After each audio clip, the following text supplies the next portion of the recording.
আপনারা জানেন যে আজকে যুক্তরাষ্ট্রের একটা প্রতিনিধি দল, যেটা United States trade representative, assistant trade রিপ্রেজেন্টেটিভের নেতৃত্বে আমার সাথে এখন বৈঠক করলেন।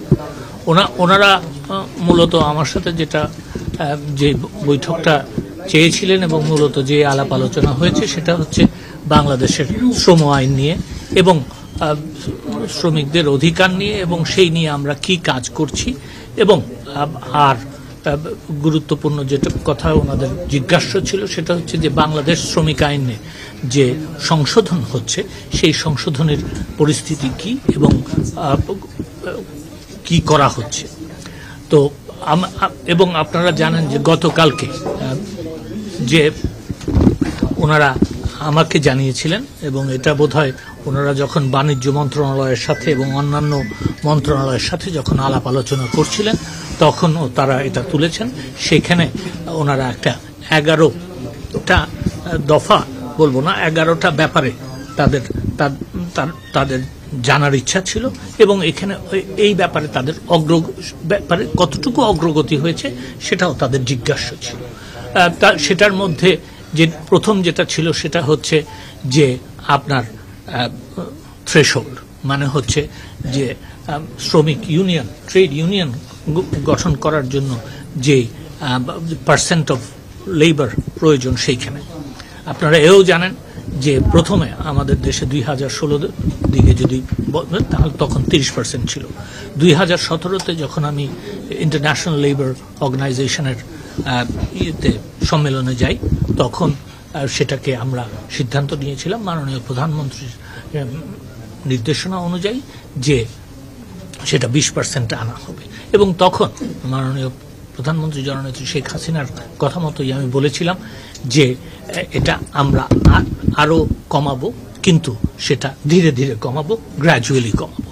এবং সেই আলোচনার মধ্যে আমরা পরিষ্কারভাবে বলেছি এইবার যখন সংশোধনী হয় তখন প্রথম প্রস্তাব ছিল যে আমরা 15% নিয়ে আসবো 20% থেকে, কিন্তু সেখানে একটা ক্যাভিয়েট ছিল, সেটা হচ্ছে যে এটা শুধু যেই সব কারখানায় 3000 বা তার উপরে শ্রমিক কর্মরত তাদের জন্য প্রযোজ্য হবে।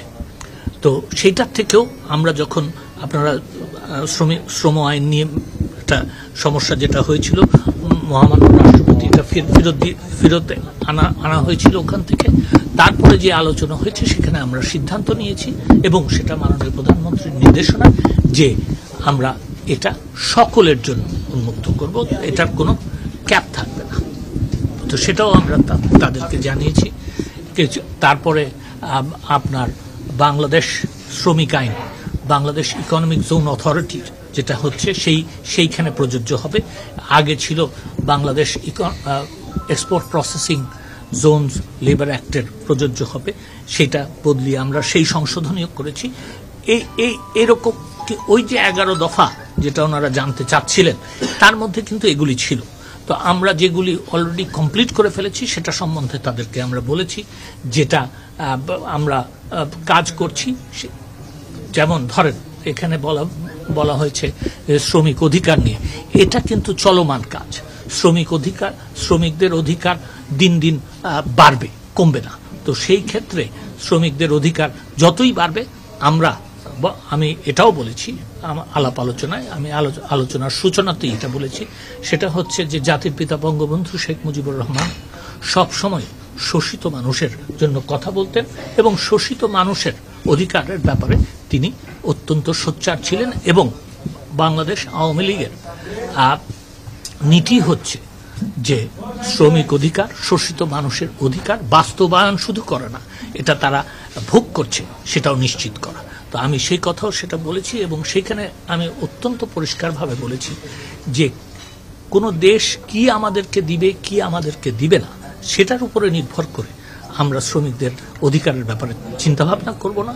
আমরা সব সময় শ্রমিকদের অধিকার যা আছে তার থেকে বেশি যেন তারা পায়, এবং সেই অধিকার বাস্তবায়ন করার জন্য এবং সেই অধিকার তারা ভোগ করবে সেটা নিশ্চিত মাননীয় প্রধানমন্ত্রী জননেত্রী শেখ হাসিনা সরকার করবে। তো এই আলোচনার পরে তারা আমাকে যেটা বলেছেন সেটা হচ্ছে তারা অত্যন্ত সন্তুষ্ট হয়েছেন।